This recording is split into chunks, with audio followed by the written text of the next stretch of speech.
Good morning student. चलो, हमारे science के अंदर टोटल 4 चैप्टर कंप्लीट हो गए। एक कंप्लीट हुआ लाइफ प्रोसेस, सेकंड नंबर में लाइट नाम का चैप्टर कंप्लीट किया, थर्ड नंबर के अंदर केमिकल इक्वेशन नाम का चैप्टर हमने कंप्लीट किया, केमिकल रिएक्शन एंड इक्वेशन, और उसके बाद में सेकंड नंबर का chapter acid base and salt, ये हमने कंप्लीट कर दिया। तो स्टूडेंट, आज हम लोग एक नया चैप्टर स्टार्ट करने जा रहे हैं। तो भाई 15 नंबर का चैप्टर अवर एनवायरमेंट। तो स्टूडेंट, आप लोग 1, 2, 3, 4 स्टैंडर्ड तक पढ़ते थे, तो वहां पर फर्स्ट टू 4 स्टैंडर्ड तक एक सब्जेक्ट आता था एनवायरमेंट, आता था कि नहीं आता था? और सबसे आपको डिफिकल्ट लगता हो तो वही सब्जेक्ट लगता था। तो भी साला एनवायरमेंट नाम का सब्जेक्ट चला जाए तो कितना अच्छा हो जाए। यानी कि भूत को निकाला और जैसे ही 5 स्टैंडर्ड के अंदर आए, आप लोगों को एक नया सब्जेक्ट आ गया साइंस नाम का। कौन सा आ गया भाई? साइंस नाम का सब्जेक्ट आ गया, बराबर है। तो इसके अंदर हमें स्टडी करनी है। तो भाई हमारे साइंस के अंदर 14 नंबर का चैप्टर है, 15 नंबर का सॉरी, अवर एनवायरमेंट। स्टूडेंट, बोर्ड के हिसाब से इसका जो वेटेज है वो ओनली 3 मार्क्स का है। कितने मार्क्स का है? ये पूरे चैप्टर का वेटेज ओनली 3 मार्क का है। यानी कि 1 मार्क का शॉर्ट क्वेश्चन आ सकता है, 2 मार्क का एक क्वेश्चन आ सकता है, या तो सेक्शन सी के अंदर 3 मार्क की इसमें से शॉर्ट नोट आ सकती है, बराबर है। तो चैप्टर की शुरुआत करें तो भाई स्टूडेंट, सबसे पहले है एनवायरमेंट। तो एनवायरमेंट की डेफिनेशन क्या होती है? तो भाई आप लोग पढ़ चुके हो कि भाई व्हाट इज एन एनवायरमेंट।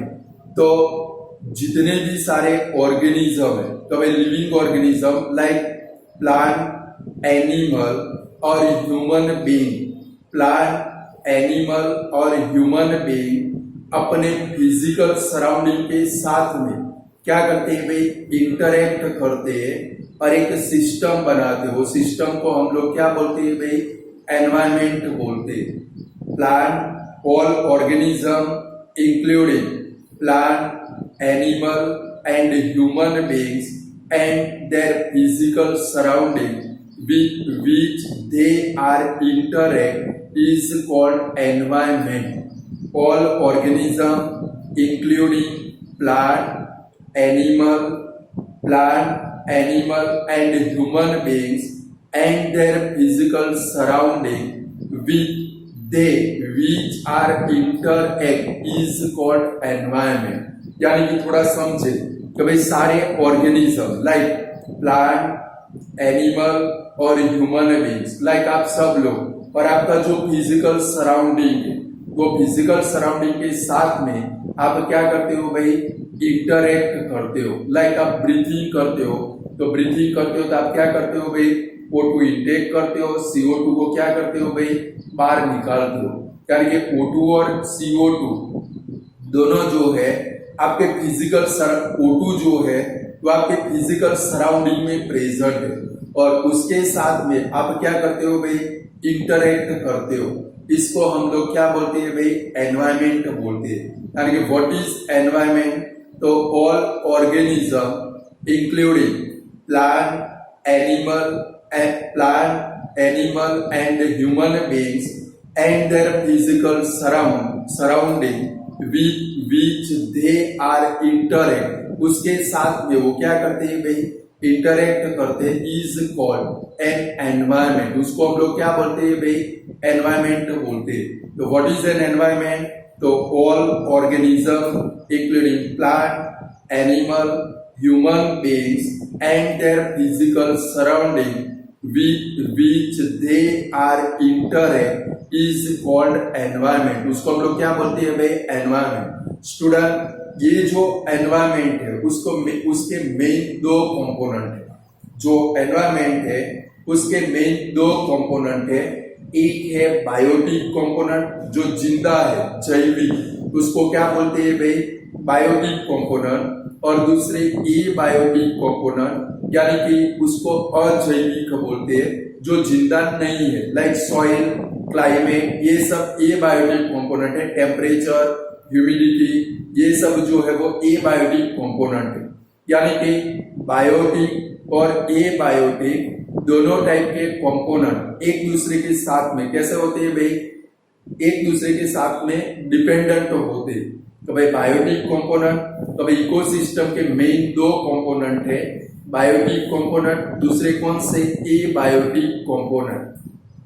ये दोनों टाइप के जो कंपोनेंट है, बायोटिक कंपोनेंट और एबायोटिक कंपोनेंट, दोनों एक दूसरे के ऊपर कैसे होते हैं भाई, डिपेंडेंट होते हैं। और डिपेंडेंट रहकर ये क्या करते हैं भाई, हमारा जो नेचर है उसके बैलेंस को वो क्या करते हैं भाई, मेंटेन करते हैं। कारण कि biotic component and abiotic component are dependent on each other and maintain the balance of nature.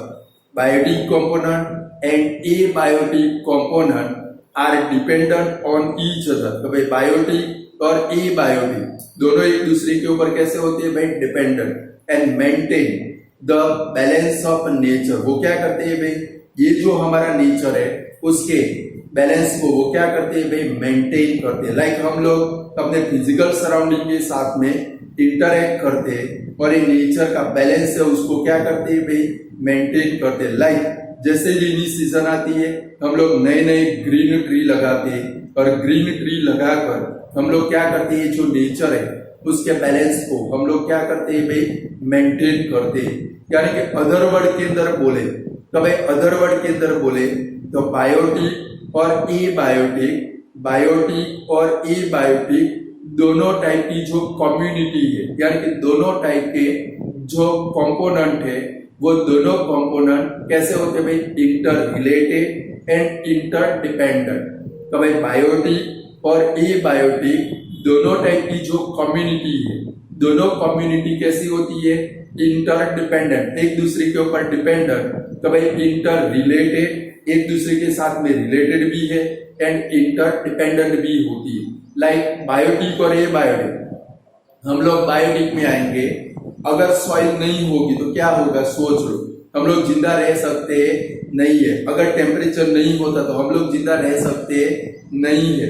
यानी कि बायोटिक और एबायोटिक दोनों टाइप की जो कम्युनिटी है या तो दोनों टाइप के जो कंपोनेंट है वो दोनों कैसे होते हैं भाई, एक दूसरे को रिलेटेड यानी कि इंटर रिलेटेड, एंड कैसे होते हैं भाई, इंटर डिपेंडेंट होते हैं।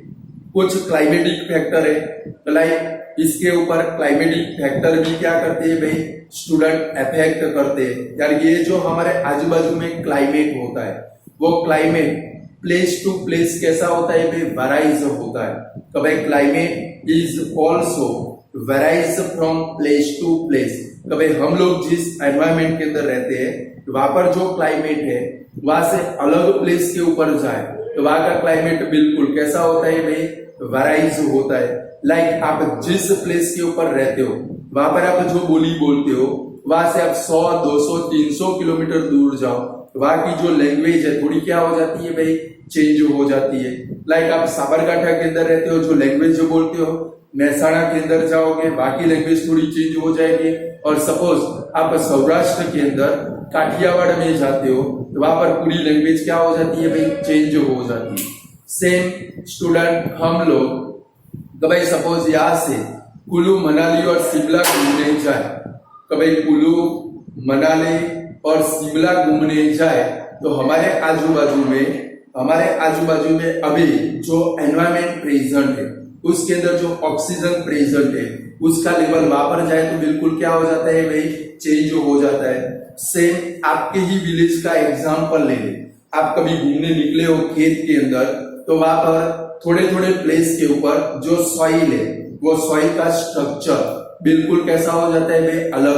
कहीं पर बिल्कुल कैसी होती है भाई, सैंडी सॉइल, कहीं पर कैसे कलर की होती है, रेड कलर की सॉइल, और कुछ प्लेस ऐसे होते हैं जहां पर कौन से टाइप की सॉइल होती है भाई, ब्लैक कलर की सॉइल होती है।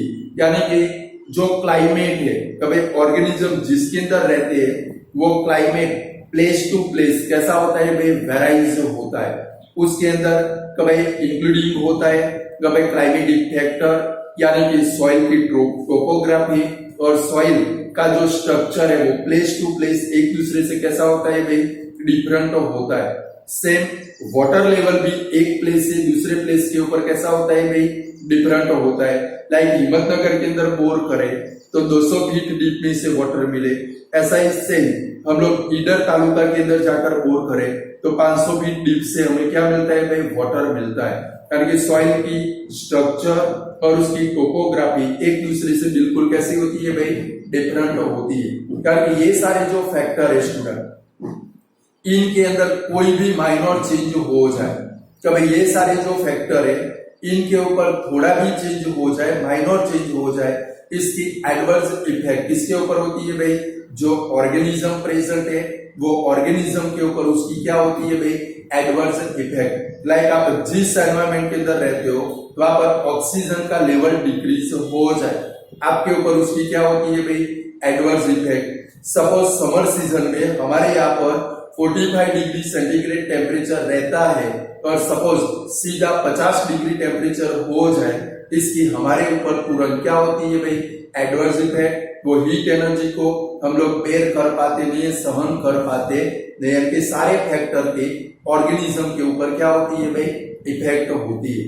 तो स्टूडेंट सबसे फर्स्ट हमने देखा एनवायरमेंट। तो व्हाट इज एनवायरमेंट, तो all organism including plant, animal, human beings and their physical surrounding with which they are interact is called environment। यानी कि प्लांट, एनिमल, ह्यूमन बीइंग्स और उनका फिजिकल सराउंडिंग जिसके साथ में वो इंटरेक्ट करते हैं उसको हम लोग क्या बोलते हैं भाई, एनवायरमेंट बोलते हैं। एनवायरमेंट यानी कि हमारे इकोसिस्टम के मेन दो कंपोनेंट है, एक है बायोटिक कंपोनेंट, दूसरे कौन से टाइप के कंपोनेंट, एबायोटिक कंपोनेंट। ये दोनों टाइप के जो कंपोनेंट है, बायोटिक और एबायोटिक दोनों टाइप के जो कंपोनेंट है, वो दोनों टाइप के जो कंपोनेंट है वो कैसे होते हैं भाई, एक दूसरे के ऊपर डिपेंडेबल होते हैं। यानी कि biotic and abiotic community are dependent on each other and maintain the balance of nature. यानी कि बायोटिक और एबायोटिक दोनों कंपोनेंट एक दूसरे के ऊपर डिपेंडेंट होते हैं और नेचर के बैलेंस को क्या करते हैं भाई, मेंटेन करते हैं। अदर वर्ड के अंदर अगर हम लोग बोले तो क्या बोल सकते हैं भाई, ये जो बायोटिक और एबायोटिक कंपोनेंट है वो क्या होते हैं भाई, इंटर रिलेटेड एंड कैसे होते हैं भाई, इंटर डिपेंडेंट। कि भाई बायोटिक और एबायोटिक दोनों टाइप की जो कम्युनिटी है या तो दोनों टाइप के जो कंपोनेंट है वो इंटर रिलेटेड भी होते और इंटर डिपेंडेंट भी होते, एक दूसरे के साथ में रिलेटेड भी होते और एक दूसरे के ऊपर कैसे होते हैं भाई, इंटर डिपेंडेंट भी होते।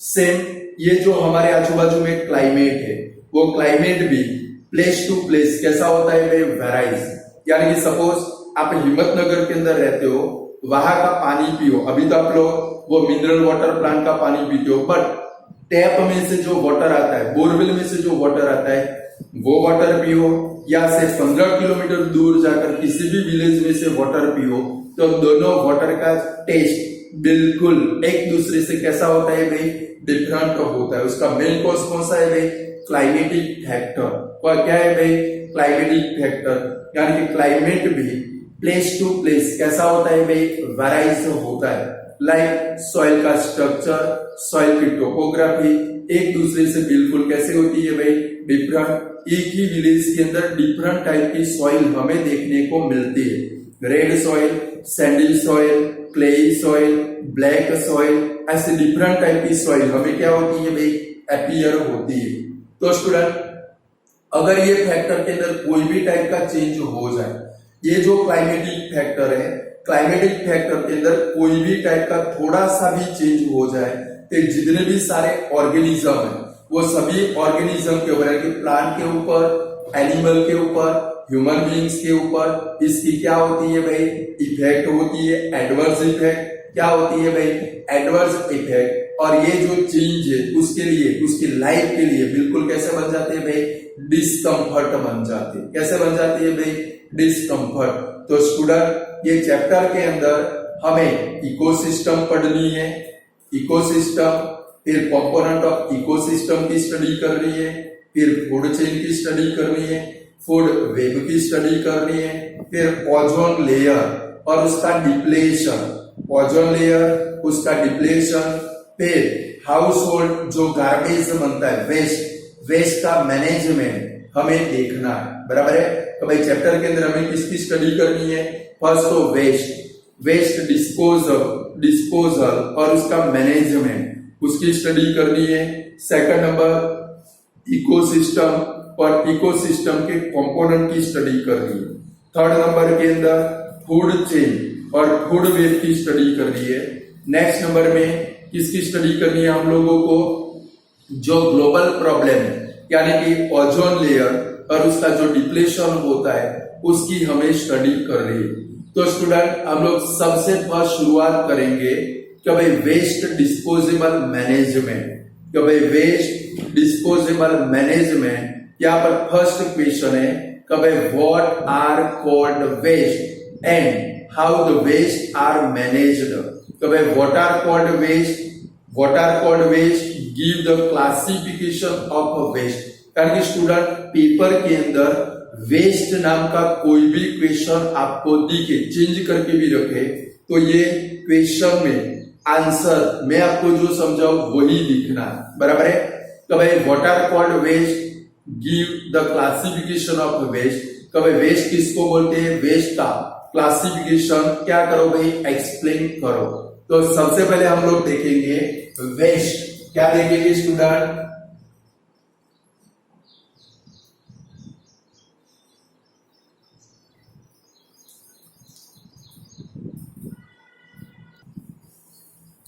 स्टूडेंट हमारा फर्स्ट क्वेश्चन है what are called waste, give the classification of waste. इसके अंदर डिफरेंट टाइप के क्वेश्चन बनेंगे जो आपको याद रखना है, बराबर है। तो व्हाट आर कॉल्ड वेस्ट, तो the unwanted unusable item, unwanted unusable item which are formed from household garbage, unwanted unusable item, unwanted unusable item formed from household garbage is called waste। यानी कि ये अनवांटेड अनयूजेबल आइटम है जो कहां से बनती है भाई, हमारे हाउस होल्ड गार्बेज में से बनती है, जिसको हम लोग क्या बोलते हैं भाई स्टूडेंट, वेस्ट बोलते हैं। Unwanted unusable item, unwanted unusable item formed from household garbage, unwanted unusable item formed from household garbage is called waste. यानी कि घर के गार्बेज में से अनवांटेड अनयूजेबल जो आइटम बनती है वो आइटम को हम लोग क्या बोलते हैं स्टूडेंट, वेस्ट बोलते हैं। वेस्ट को स्टूडेंट जनरली मेजर दो क्लास के अंदर क्लासिफाई करते हैं, एक है लिक्विड वेस्ट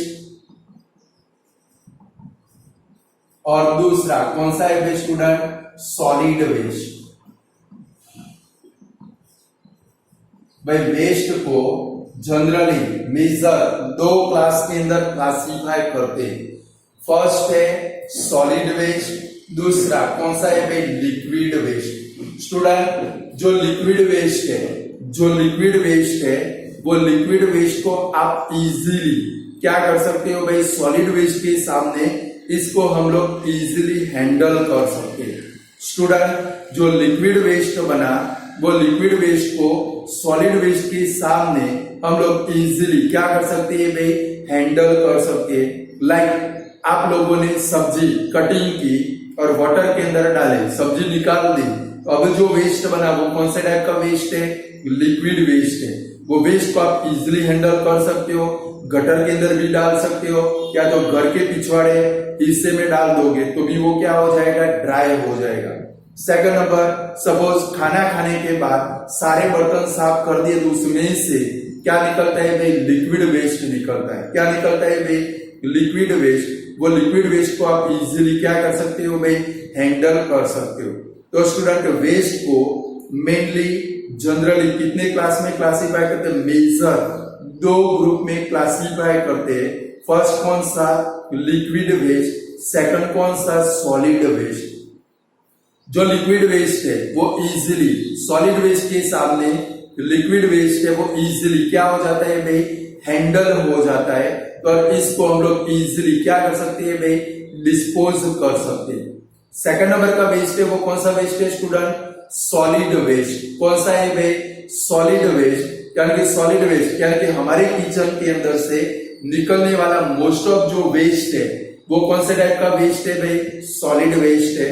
यानी कि किचन वेस्ट है वो मोस्ट ऑफ कौन सा है भाई, सॉलिड वेस्ट। यानी कि वेजिटेबल के जो पील्स है या तो स्केल्स है, वो सब स्केल यानी कि आपकी स्केल नहीं, यानी कि आपके घर में मटन लेकर आए, मछली लेकर आए, उसके बॉन्स निकलेंगे, उसको क्या बोलते हैं भाई, सॉलिड वेस्ट बोलते हैं। सेम प्लास्टिक, पॉलीथीन, ग्लास, ये सब जो वेस्ट है वो कौन से टाइप के वेस्ट है स्टूडेंट, सॉलिड वेस्ट है। तो सॉलिड वेस्ट किसको बोलेंगे, कि भाई kitchen waste, generally kitchen waste like vegetable waste, vegetable peels, scales and other form में बोले तो पॉलीथीन, प्लास्टिक एंड ग्लास, ये सारे जो वेस्ट है वो कौन से फॉर्म में है स्टूडेंट, सॉलिड फॉर्म के अंदर है। तो वेस्ट को मेनली जनरली 2 मेजर ग्रुप में क्लासिफाई करते। फर्स्ट कौन सा student, liquid waste, second number कौन सा student, solid waste.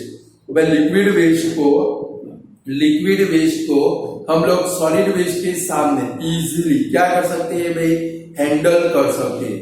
While solid waste के अंदर क्या क्या इंक्लूड होता है भाई, तो वेजिटेबल वेस्ट, तो भाई किचन में से निकलने वाला जो वेस्ट है लाइक वेजिटेबल वेस्ट, फिर peels of vegetable, scales, polythene, plastic and glass, ये सारे जो वेस्ट है वो कौन से टाइप के वेस्ट है स्टूडेंट, सॉलिड वेस्ट के एग्जाम्पल है। सेम वेस्ट को अदर 2 क्लास के अंदर भी क्लासिफाई करते हैं। तो भाई जो भी वेस्ट बना वो कैसे डीकंपोज होगा, तो भाई जो भी वेस्ट बना वो डीकंपोज होता है कि नहीं होता, उसके ऊपर से वेस्ट को दूसरे 2 क्लास के अंदर भी क्लासिफाई करते हैं। कौन सा है, बायोडिग्रेडेबल वेस्ट,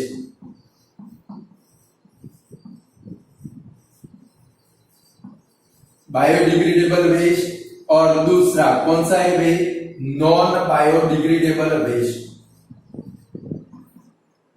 तो भाई वेस्ट जो डीकंपोज होता है, वेस्ट जो डीकंपोज होता है उसके ऊपर से वेस्ट को अदर 2 क्लास के अंदर भी क्लासिफाई करते हैं। स्टूडेंट ये दोनों खास ध्यान रखने, आप पढ़ भी चुके हो, आपको आते भी है, बट बुक में आते तो मेरी जिम्मेदारी आती है कि मुझे आपको पढ़ाना पड़ेगा। यानी कि ये दोनों 2 मार्क के क्वेश्चन है। तो भाई what are called biodegradable waste, give its example, what are called non biodegradable waste, give its example. तो सबसे पहले हम लोग देखें बायोडिग्रेडेबल वेस्ट, यानी कि वेस्ट जो बायोलॉजिकल प्रोसेस से डीकंपोज होते हैं। वेस्ट जो बायोलॉजिकल प्रोसेस से डीकंपोज होते हैं, ऐसे टाइप के जो वेस्ट है इनको क्या बोलते हैं भाई, बायोडिग्रेडेबल वेस्ट। तो भाई वेस्ट जो बायोलॉजिकल प्रोसेस से डीकंपोज हो जाते हैं, ऐसे टाइप के जो वेस्ट है इनको क्या बोलते हैं, बायोडिग्रेडेबल वेस्ट। यानी कि waste which are decomposed by biological process। Definition खास याद रखना, waste which are decomposed by biological process are called biodegradable waste। क्योंकि वेस्ट जो कौन सी प्रोसेस से डिकम्पोज हो जाते हैं भाई, बायोलॉजिकल प्रोसेस से। ऐसे टाइप के जो वेस्ट है इनको क्या बोलते हैं, बायोडिग्रेडेबल वेस्ट। उसका एग्जाम्पल है तो भाई वेजिटेबल का जितना भी वेस्ट निकलेगा वो सारा कौन सा है भाई, बायोडिग्रेडेबल वेस्ट। फिर कॉटन, आपके जो क्लोथ निकलते वो कौन से टाइप का वेस्ट है, बायोडिग्रेडेबल वेस्ट। सेम पेपर, ये पेपर को खास याद रखना है क्योंकि ब्लैंक में बहुत सारी बार पेपर में आ चुका है, from given following blank is a biodegradable waste. जो हम लोग पेपर यूज करते हैं वो पेपर कौन सा वेस्ट है, बायोडिग्रेडेबल वेस्ट। क्या कि उसको आप जमीन के ऊपर डाल दो, 5 या 10 दिन के बाद वो क्या हो जाता है भाई, डिकम्पोज हो जाता है। तो वेस्ट को अदर 2 क्लास के अंदर भी क्लासिफाई करते हैं। एग्जाम्पल इनके खास याद रखने हैं। तो भाई बायोडिग्रेडेबल वेस्ट किनको बोलेंगे, कि भाई waste which are decompose by biological process are called biodegradable waste. Example कौन से, वेजिटेबल पील्स, क्लोथ, पेपर, ये सारे जो वेस्ट है वो कौन से टाइप के वेस्ट है स्टूडेंट, बायोडिग्रेडेबल वेस्ट। तो सेकंड नंबर के है नॉन बायोडिग्रेडेबल वेस्ट। तो नॉन बायोडिग्रेडेबल वेस्ट किसको बोलेंगे, कि भाई वेस्ट जो बायोलॉजिकल प्रोसेस से डिकम्पोज होते नहीं है। तो वेस्ट जो बायोलॉजिकल प्रोसेस से डिकम्पोज होते नहीं है, ऐसे टाइप के जो वेस्ट है इनको क्या बोलते हैं student, non biodegradable waste. And waste which are not decomposed by biological process are called non biodegradable waste। तो भाई waste which are not decomposed by biological process are called non biodegradable waste। कारण कि biological process से वो waste decompose होता नहीं है। और इसके बेस्ट एग्जांपल कौन से एग्जांपल खास याद रखोगे, पॉलीथीन, प्लास्टिक, और जो पॉलीथीन, प्लास्टिक और ग्लास, ये तीनों जो है वो कौन से टाइप के वेस्ट है, नॉन बायोडिग्रेडेबल। स्टूडेंट ये जो प्लास्टिक, नो मोर प्लास्टिक, आप इंग्लिश के अंदर ऐसे भी लिख चुके हो, नो मोर प्लास्टिक, क्या है प्लास्टिक को बंद करो। हमारी गवर्नमेंट भी बोलती है प्लास्टिक को बंद करो। उसका मेन कॉज है तो भाई प्लास्टिक को आप सॉइल के ऊपर डाल दोगे, सॉइल के अंदर नीचे जमीन में दब गया, 10 लाख साल तक, 10 लाख ईयर तक उसका डिकम्पोजिशन होता नहीं है। तो भाई 10 लाख ईयर तक ये प्लास्टिक, पॉलीथीन, उसका डिकम्पोजिशन होता नहीं है। लाइक सोचो आप सभी स्टूडेंट हो, मैं तो देखता हूं कि भाई आपके क्लास में जितने भी सारे स्टूडेंट हैं वो सारे स्टूडेंट साइनो सॉफ्टेक पेन यूज करते हैं। कौन से पेन यूज करते हैं, अभी भी आपके हाथ में साइनो सॉफ्टेक पेन है। 90% स्टूडेंट के हाथ में, मुझे दिखती है यहाँ से 90% स्टूडेंट के हाथ में कौन सी पेन है, साइनो सॉफ्टेक पेन। वो पेन कैसी है भाई, यूज एंड थ्रो। अगर आपके पापा पूरा बॉक्स लेकर आ जाए, अगर आपके पापा पूरा बॉक्स लेकर आ जाए तो भी 1 महीना होते होते पेनें खत्म हो जाती, इतनी खत्म हुई फिर खो जाती, इतनी खत्म हुई फिर क्या होती है भाई, खो जाती। अब सोचो एक स्टूडेंट, सपोज आप इतना ही सोचो कि भाई हम लोग हिम्मतनगर की बात करते हैं, आपकी स्कूल की बात करते हैं, आपकी स्कूल के अंदर 1 से लेके 12 स्टैंडर्ड तक चलता है। मिनिमम 1st स्टैंडर्ड से लेके 12 स्टैंडर्ड तक के आपकी स्कूल के अंदर 800 स्टूडेंट हो गए। कितने स्टूडेंट हो गए, 800। हमारे पूरे हिम्मतनगर के अंदर सोचे तो मेरे ख्याल से 50 ऐसे स्कूल है, गुजराती मीडियम, इंग्लिश मीडियम के 50 स्कूल है। एक स्टूडेंट 1 महीने के अंदर 10 पेन यूज करता है। सोचो एक स्कूल की बात करें, एक स्टूडेंट 1 महीने में 10 पेन यूज करता है, तो पूरी स्कूल की 1 महीने की कितनी पेन यूज हुई, 8000। ये तो 1 महीने की बात कर रहे हैं, कितने की बात कर रहे हैं, ओनली 1 मंथ। तो 12 महीने तक वो पढ़ेगा, यानी कि कितनी पेन यूज होगी वो पूरी स्कूल की 96,000, यानी 1 लाख पेन यूज होगी। उसके क्लास टीचर सब भी होंगे ना, वो भी पेन यूज करेंगे, यानी कि सबको मिलाकर कितनी हुई, एक स्कूल की 1 लाख पेन। हमारे पूरे सिटी के अंदर कितनी भाई 50 स्कूल है, तो कितनी पेन यूज होगी एक साल की, 50 लाख पेन। और ऐसे पूरे डिस्ट्रिक्ट के अंदर देखे सैकड़ों स्कूलें होगी। सोचो एक डिस्ट्रिक्ट के अंदर कितनी पेन यूज होगी। और सभी लोग लीक कर तो उसको क्या करते हैं भाई, अपने घर के आजू बाजू में रोड के ऊपर डाल देते। अब सोचो 10 साल के बाद क्या पोजीशन होगी, 10 ईयर आफ्टर 10 ईयर के बाद क्या पोजीशन होगी। आप ऐसे ही प्लास्टिक को डिस्पोज करोगे तो 10 साल के बाद ऐसी सिचुएशन होगी, आपके घर के आजू बाजू की जो सॉइल है वो सॉइल के अंदर सॉइल नहीं रहेगी, आपको क्या दिखेगी, प्लास्टिक ही प्लास्टिक। और ये प्लास्टिक 10 लाख ईयर तक डिकम्पोज होता नहीं है, यानी कि आपके घर के आजू बाजू की सारी मिट्टी क्या हो जाएगी भाई, प्लास्टिक ही प्लास्टिक हो जाएगी। यानी कि इनको प्रॉपर जगह के ऊपर डस्टबिन के अंदर हमें क्या करना चाहिए स्टूडेंट, डिस्पोज करना चाहिए। क्लियर? आप एक जिम्मेदार नागरिक हो, भारत के अच्छे नागरिक हो, बनने वाले हो, अभी नहीं हो, भारत के अच्छे नागरिक बनने वाले हो। अभी से आपको अपनी जिम्मेदारी समझकर नो मोर प्लास्टिक यानी कि रीयूजेबल रिफिल वाली पेन का यूज करेंगे। इसका यूज करेंगे कब फिर से रिफिल डाल सके ऐसी पेन का यूज करेंगे। क्लियर? चलो वापिस आ जाते हैं। तो व्हाट आर कॉल्ड वेस्ट, तो unwanted unusable item, unwanted unusable item which are produced from household garbage, unwanted unusable item which are produced from household garbage is called waste। उसको हम लोग क्या बोलते हैं स्टूडेंट, वेस्ट बोलते हैं। वेस्ट को मेजर दो ग्रुप में क्लासिफाई करते हैं। देखो एक क्वेश्चन खास तैयार कर देना है क्योंकि पेपर में कहीं ना कहीं आपको मिल जाएगा। तो भाई वेस्ट को मेजर कितने ग्रुप में क्लासिफाई करते हैं, दो ग्रुप। एक कौन सा, लिक्विड वेस्ट, दूसरा कौन सा, सॉलिड वेस्ट। लिक्विड वेस्ट को आप क्या कर सकते हो स्टूडेंट, सॉलिड वेस्ट के सामने इजीली हैंडल कर सकते हो, गटर के अंदर डाल सकते हो, हैंडल हो गया।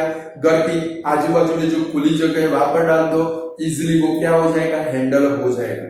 सॉलिड वेस्ट के अंदर इंक्लूड होता है कभी किचन वेस्ट, किचन में से निकलने वाला मोस्ट ऑफ वेस्ट है वो कौन सा है भाई, solid waste. Vegetable peels, scales, मुर्गी काट दी तो उसके पीछे निकलेंगे, उसको स्केल्स बोलते हैं।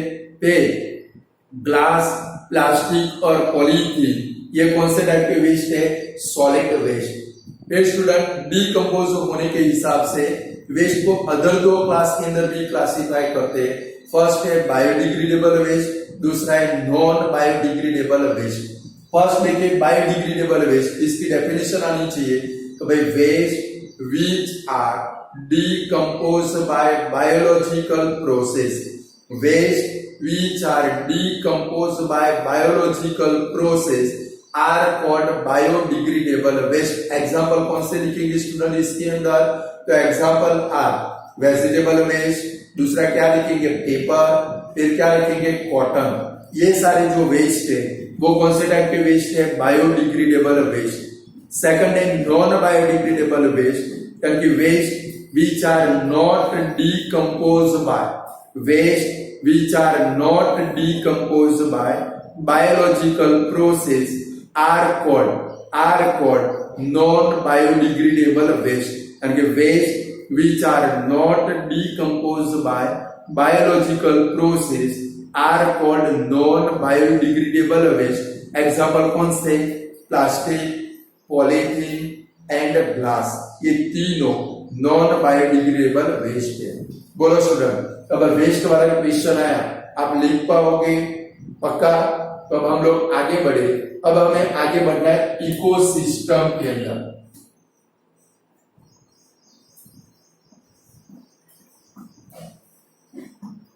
इसके अंदर आगे बढ़ना है इकोसिस्टम।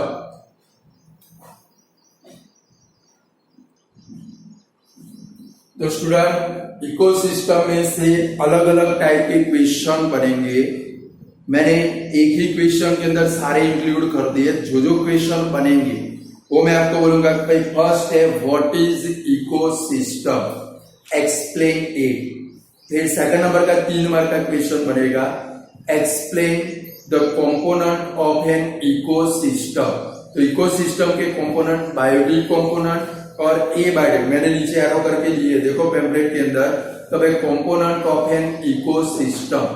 तो फर्स्ट क्वेश्चन है what is ecosystem, what is ecosystem question mark, उसको एक्सप्लेन करना है। तो पहले बड़ा पैराग्राफ दिया वो इकोसिस्टम है। फिर सेकंड क्वेश्चन 3 मार्क का ऐसा बन सकता है, explain the component of ecosystem.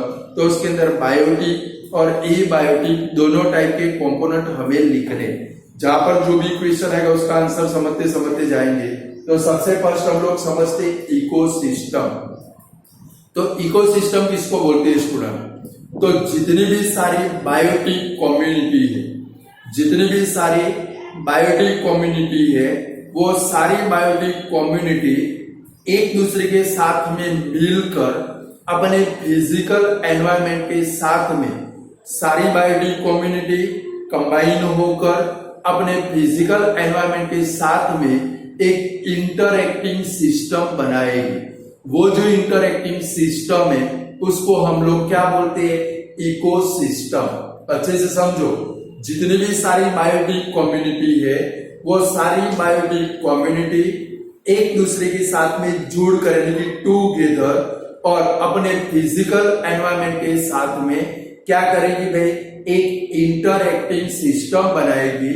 वो जो इंटरएक्टिंग सिस्टम है उसको हम लोग क्या बोलते हैं भाई? इकोसिस्टम। यानी कि the biotic community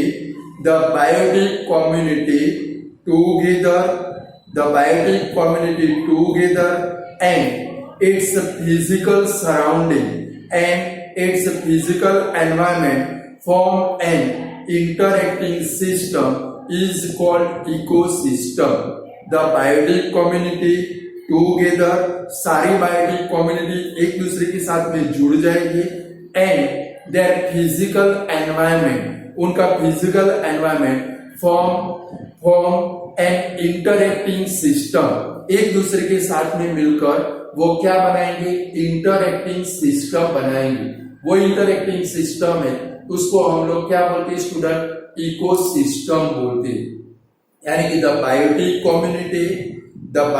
community together and its physical environment and its surrounding physical environment forms an interacting system is called ecosystem. तो व्हाट इज इकोसिस्टम? तो द बायोटिक कम्युनिटी together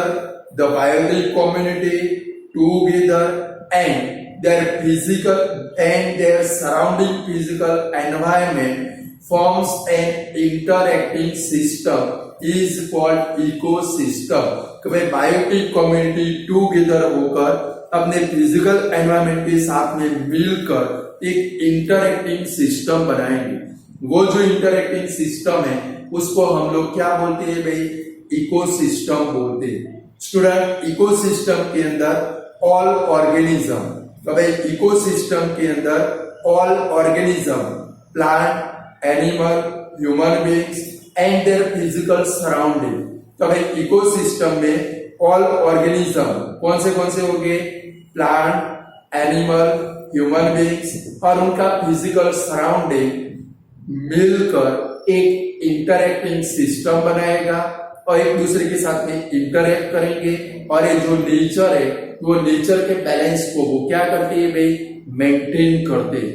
तो भाई इकोसिस्टम के अंदर all organism including plant, animal, human beings, micro organism and their physical surrounding form an interacting system and balance the nature of environment. यानी कि जो environment है उसके नेचर को वो क्या करते हैं भाई? बैलेंस करते हैं। तो फर्स्ट हमारा क्वेश्चन है what is ecosystem?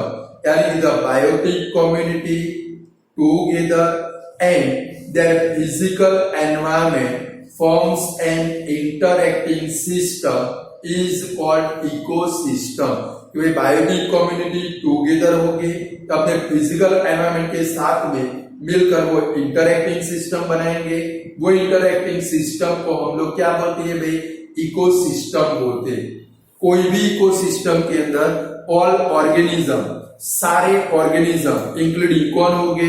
Plant, animal, micro organism, human beings और उनका फिजिकल सराउंडिंग एक दूसरे के साथ में इंटरएक्ट करेगा और इंटरएक्ट करके नेचर के बैलेंस को वो क्या करते हैं भाई? मेंटेन करते हैं। यानी कि in an ecosystem all organism including plant, animal, micro organism, human beings and their physical surrounding form an interacting system and balance the nature, balance and maintain the nature का जो बैलेंस है उसको वो क्या करते हैं भाई, मेंटेन करते हैं। स्टूडेंट, ये जो इकोसिस्टम है वो बिग और स्मॉल भी हो सकती है। जो इकोसिस्टम है वो कैसी हो सकती है भाई, बिग बड़ी, और कैसी हो सकती है भाई, स्मॉल भी हो सकती है। लाइक आपके घर के अंदर आप एक्वेरियम लेकर आते हो, मछली घर, क्या लेकर आते हो भाई, मछली घर, वो छोटी सी इकोसिस्टम है। बट वही मछली घर हम लोग पौंड में जाए तो उसके सामने पौंड की इकोसिस्टम बड़ी है। वही हम लोग सपोज रिवर के अंदर जाए तो रिवर पौंड के सामने रिवर की ये जो सिस्टम है उससे भी लार्ज है। और रिवर से अगर हम लोग लेक के अंदर जाए तो रिवर से लेक की इकोसिस्टम कैसी होगी भाई, लार्जर होगी। और लेक से ओशन या तो सी के अंदर जाए वो भी कैसी हो जाएगी भाई, सबसे बड़ी इकोसिस्टम हो जाएगी। यानी कि इकोसिस्टम कैसी हो सकती है भाई, स्मॉल एंड बिगर हो सकती है। स्टूडेंट, आपने टेरेस्ट्रियल इकोसिस्टम का नाम सुना होगा। अर्थ की जो इकोसिस्टम है, जमीन की जो इकोसिस्टम है, इसको क्या बोलते हैं भाई, टेरेस्ट्रियल इकोसिस्टम। तो टेरेस्ट्रियल इकोसिस्टम के अंदर इंक्लूड होता है ग्रासलैंड एंड फॉरेस्ट। तो भाई टेरेस्ट्रियल इकोसिस्टम के अंदर इंक्लूड होता है ग्रासलैंड, फॉरेस्ट एंड डेजर्ट। हमारे टेरेस्ट्रियल का मतलब क्या होता है भाई, जमीन की इकोसिस्टम। और जमीन की इकोसिस्टम के अंदर इंक्लूड क्या होता है स्टूडेंट, तो ग्रासलैंड जहां पर ग्रास प्रेजेंट है, दूसरा फॉरेस्ट, और थर्ड नंबर डेजर्ट भी इसके अंदर आता है भाई, टेरेस्ट्रियल इकोसिस्टम। तो टेरेस्ट्रियल इकोसिस्टम के अंदर ग्रासलैंड, फॉरेस्ट एंड डेजर्ट क्या होते हैं भाई, इंक्लूड होते हैं। सेम एक्वेटिक इकोसिस्टम के अंदर, सेम एक्वेटिक इकोसिस्टम के अंदर river, pond, lake and spring include होते हैं। तो भाई एक्वेटिक इकोसिस्टम दो टाइप की है, fresh water ecosystem, salty water ecosystem. तो फ्रेश वाटर इकोसिस्टम के अंदर कौन इंक्लूड होता है, पॉन्ड, रिवर, लेक और जो स्प्रिंग है उसके अंदर जो वाटर है वो कैसा वाटर है भाई, फ्रेश वाटर, पीने लायक है। कैसा है भाई, पीने लायक। तो फ्रेश वाटर इकोसिस्टम के अंदर कौन सी इकोसिस्टम इंक्लूड होती है student, pond, river, lake and spring की जो इकोसिस्टम है वो किसके अंदर इंक्लूड होती है student, fresh water ecosystem. While जो सॉल्टी वाटर यानी कि मराइन इकोसिस्टम है, तो मराइन इकोसिस्टम के अंदर ओशन की जो इकोसिस्टम है वो क्या होती है भाई, इंक्लूड होती है। तो student suppose write a short note on a ecosystem I, write a short note on a ecosystem I, तो यहां तक आप लिखोगे। आया समझ में? क्वेश्चन पूरा लेंदी है, लेंदी नहीं आएगा बट उसमें से टुकड़े करके आएगा। पहले write a short note on a ecosystem, तो आपको यहां तक ही लिखना है। तो फर्स्ट व्हाट इज इकोसिस्टम, तो the biotic community together, the biotic community together and their physical environment form an interacting system is called ecosystem। ये इकोसिस्टम की डेफिनेशन है। फिर क्या लिखेंगे, in an ecosystem all organism including plant, animal, microorganism, human being and their physical surrounding forms an interacting system and balance the nature and maintain the balance of nature। तो भाई in an ecosystem all organism including plant, animal, microorganism, human beings and their physical surrounding forms an interacting system and maintain the nature का जो balance है उसको वो क्या करते हैं भाई, मेंटेन करते हैं। स्टूडेंट ये जो इकोसिस्टम है वो लार्ज और स्मॉल भी हो सकती है। अभी मैंने आपको एग्जांपल दिया इकोसिस्टम का भाई, फ्रेश वाटर टेरेस्ट्रियल इकोसिस्टम के अंदर, टेरेस्ट्रियल इकोसिस्टम के अंदर तीन टाइप की इकोसिस्टम इंक्लूड होती है। फर्स्ट कौन से, तो ग्रासलैंड इकोसिस्टम, सेकंड कौन सी भाई फॉरेस्ट इकोसिस्टम, थर्ड कौन सी भाई डेजर्ट की इकोसिस्टम। एक्वेटिक इकोसिस्टम है फ्रेश वाटर इकोसिस्टम, उसमें इंक्लूड कौन होता है pond, river, lake and spring. While marine ecosystem salty water ecosystem है, ओशन की जो इकोसिस्टम है वो क्या होती है भाई इंक्लूड होती है। स्टूडेंट इसके बाद में नेक्स्ट क्वेश्चन बनता है कंपोनेंट ऑफ एन इकोसिस्टम। तब एक कंपोनेंट ऑफ एन इकोसिस्टम जो हम लोग कल देखेंगे। आज इतना रखते, गुड बाय स्टूडेंट।